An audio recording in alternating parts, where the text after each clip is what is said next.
Salutations everyone, this is Razor bringing you guys some Team Deathmatch on the map Sovereign. I'm not going to get indoctrinated here because I have my favorite SMG in the game, at least so far, the K7. It's the second to last submachine gun on the list. I guess not that you unlock, but the list of ones to buy. It has the integrated suppressor, and it kind of looks like a hybrid of an MP5 and the UMP 45. And I really like it. It's got nice iron sights. It's got a tad touch of recoil. It does have the integrated suppressor, so you're always going to be stealthy whether you like it or not. But as you can see, it looks a lot like the COD 4 MP5, both with like its muzzle and its reload and its iron sights, and it also kind of feels like a little bit of UMP 45-ish going on. And I don't know, I like it. I like it a lot. It's the SMG that I do the best with. It's the one I have the highest KD with. And apparently that's a weird thing. Apparently it's a weird thing because no one else is giving the K7 really much love. I've started to watching some Call of Duty Ghost videos to see what other people's opinions are, now that I've formed my own, and I know they won't be influenced really too much by anybody else. However, a lot of people are neglecting the K7. I'm not really sure why. Everyone seems to be using the Vepr and the Vector, and you know, some of the others every now and again. Like I've seen increasingly more MTAR X, and I really want to like that gun. I haven't really gotten into it. The Vector, like I tried that one out and it seemed all right, but I haven't used it a whole lot. I think it might be the most used MG in most lobbies, but maybe it's the Vepr. I've tried using the Vepr a lot because I know most people think that the Vepr is the best SMG, is the highest capacity. You know, it looks like it'd be perfect for me, and it would be like the new P90, right? But it doesn't really work for me. Like the recoil and the damage over range, it doesn't work. I don't do nearly as well with the Vepr as it seems like I should. Maybe it's just bad luck. I'm sure, you know, these opinions will, you know, be different, you know, a month or two down the road. But the K7 is just like my best weapon right now. Well, maybe not my best weapon. It's my best SMG. I do better with the marksman rifles really than anything else. It's because of my game style and the fact that they're pretty darn good. And that guy's hiding in a corner, but my dog takes him out.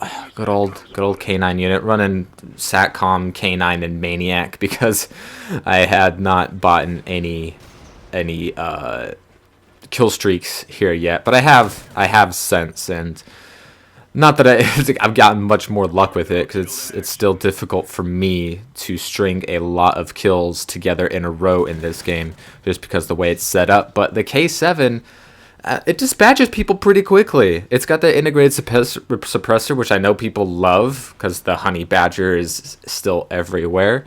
And people will put the suppressors on all their other weapons in the game, and it doesn't seem to hurt it as much. And the K7 does have a tad bit of recoil, you know, more than the Vector. The Vepr seems to have, I don't know, only has recoil when I use it, but and you know, everyone's always using the same attachments on every gun. You know, it's you know, target finder grip or red dot grip on everything, or silencer red dot or silencer grip. It's like no one ever puts in any sort of effort to mix things up, that's how it seems to be. Like Call of Duty gives us more and more options, and we continually ignore more and more of them. You know, the more attachments that are available, it'll be like more suicidal to not use the same attachment as everyone else, which seems kind of silly. You know, they give us more options, and our options are actually in reality more limited, because if you don't use the magic setup, then you're not going to do as well as everyone else. And I don't know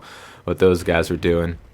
People, when it comes to Sovereign, it seems like it would be a good map. Like it's small, but it plays smaller. However, it's these upstairs you know, control rooms that are the problem. This one and the one across the bridge to my right.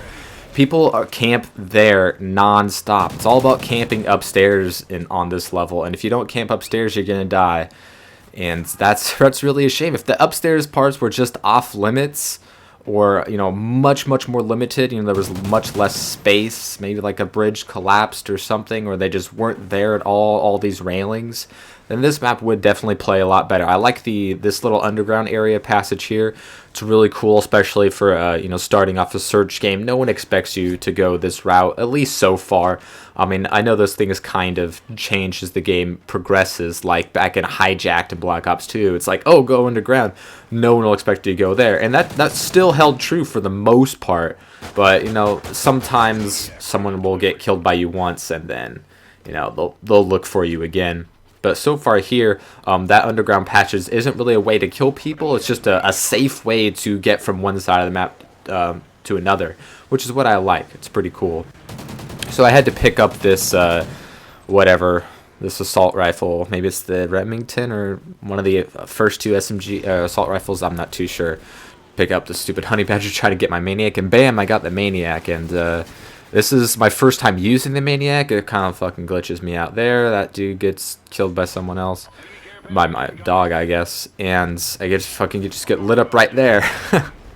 I do not do well with the maniac. I've gotten it, I don't know, 4 times. I have turned it off. I don't have it on any of my classes anymore. But the first time I got the maniac, I called it in, someone stole it.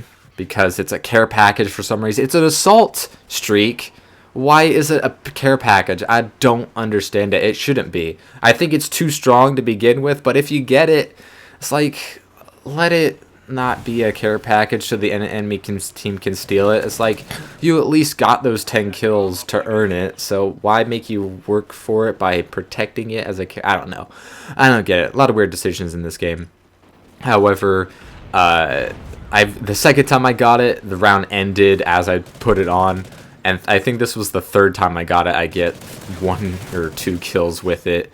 Fucking double kill right there for the win. See, the K7 can dispatch more than one foe.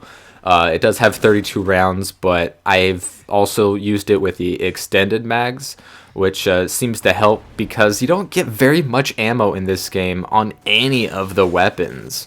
Yeah, I mean, maybe on the LMG you get 1 reload. But for the most part, most of the weapons have very little ammunition. And it's like, well, fully loaded and scavenger, but it's like there's so many perks that you need to use in this game that are requirements that if you don't use it, you're an idiot. And you can't waste those points on fully loaded and scavenger, which are both 2-pointers, by the way. I think fully loaded scavenger should be built in just like it has been in the last 4 CODs. And I think that's the way it should stay. It's not too strong to have them both combined together, and nobody uses either of them anyway.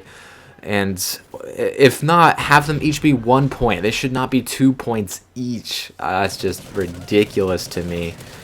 I mean, yeah, they try to balance things, but getting more ammunition, I don't see how that is imbalanced if you can get more ammunition after running out of ammunition. I mean, yeah, you can always pick up guns, but it seems like half the time the enemies don't even drop guns, and when they do, it's always the same weapon. So it's like, I don't want, to have a K7 gameplay where like my first, 7 or 8 kills are with the K7, and the next 12 are with a, SA-805 or the Honey Badger or whatever. I don't like that, and yeah, it's just one of those things. Just one of those things that they decided to do in this game that I'm not a fan of. I mean, putting a scavenger on any of your loadouts, it doesn't work because you need those points for other stuff. And even if there's things that you could maybe take out, adding scavenger is not as big of a help as adding something else that could be worth that 2 points or those 3 points if if your math is on an odd number with the perk system. But it's never a recommended thing to do. I would never recommend it just because everything else is so much more useful and so much more necessary in more situations, especially since, I don't know about you guys, but I'm dying a lot in this game. I mean, even this game. I mean, I do pull out a 2 KD in a team deathmatch where I get more than 20 kills, so that's better than my average. Obviously, it's not miraculous or on par with anyone else on YouTube, but I'm just not doing not doing so well. But the K7 definitely helped with that. It's got some decent range. It's not going to kill in 2 bullets like most guns in this game, but it's pretty nice. It's got a bit of recoil to it, but I'm doing well with it. Final score is 34 and 17, 2 assists. Hope you guys enjoyed. Comments below on what your favorite gun is so far, and I will see you next time.